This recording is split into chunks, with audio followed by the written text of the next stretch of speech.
Switch আছে আমাদের। ঠিক আছে। আসতে সাজান আসতেছে। ওখানে যাই। আপনি একটা বাইক রাইড করতেছেন, আপনার কাছে ড্রাইভিং লাইসেন্স নাই, পেপারস নাই, কিভাবে রাইড করতেছেন? বুঝি না। মনের ভুলে রেখে আসছেন? মনের ভুলে কিভাবে রেখে আসছেন? আপনার ড্রাইভিং লাইসেন্স পেপার ছাড়া আপনার রোডে বের হইতে পারেন? পেনটা চেঞ্জ করছে স্যার। জি জি, পেনটা চেঞ্জ করছে তারপর পেনটা। আপনি হেলমেটটা খুলেন। ওটা আমার পেনটা ছিল স্যার, পেনটা চেঞ্জ করছি তো ওটা মনে ছিল না। আচ্ছা, বুঝতে পেরেছি। আপনাদের সবারই তো সেম অবস্থা, কারো ড্রাইভিং লাইসেন্স নাই, পেপারস নাই, হেলমেট ছাড়া বাইক রাইড করতেছেন, মহাসড়কে উঠতেছেন। আইন না মানার তো একটা প্রবণতা তৈরি হয়েছে আপনাদের আইন ভিতরে। মানিয়ে স্যার মনে তো আপনার ড্রাইভিং লাইসেন্সটা তো অন্তত দেখাবেন। গাড়ির পেপারস আছে সাথে? দেখি বের করেন।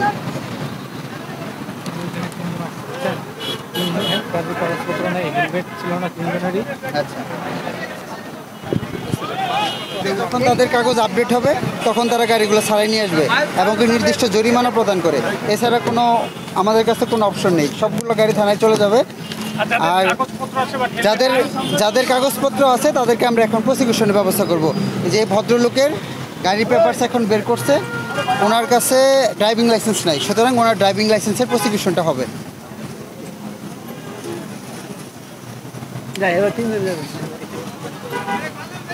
আপনার কি ড্রাইভিং লাইসেন্স হয়েছে?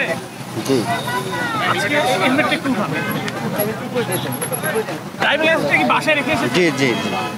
আপনি রাস্তায় গাড়ি নামাই চালাচ্ছেন না, ড্রাইভিং লাইসেন্স বাসায় কেন? তো পেনটা ছিল তো ভাই, ওটা আমি রাখি কাছে, পেনটা চেঞ্জ করছি এর জন্য আর কি বাসায় রেখে আসছি।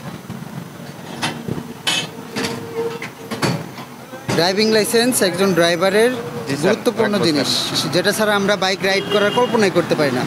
সেই জিনিসটা আপনি মনের ভুলেও কোনোভাবে রেখে আসতে পারেন না। হেলমেট, মোটরসাইকেলের কাগজ, তারপর আপনার গাড়ির টায়ার প্রেশার ঠিক আছে কিনা, brake control, air filter, everything আপনাকে চেক করে গাড়ি থেকে বের হতে হবে। যখন আপনার ড্রাইভিং লাইসেন্স পরীক্ষা দেন তখন তো সব কিছু পরীক্ষা নেওয়া হয়, পরবর্তীতে এগুলো ভুলে যান কেন? কি নাম আপনার? নাম কি আপনার? শরীফ আহমেদ। জি, শরীফ আহমেদ। বুঝি না। শরীফ আহমেদ। শরীফ, আচ্ছা। বাবার নাম? জি। বাবার নাম? জি, হাক্কু। হাক্কুল। বাসা কোথায়? গাজীপুরে থাকি। গাজীপুর।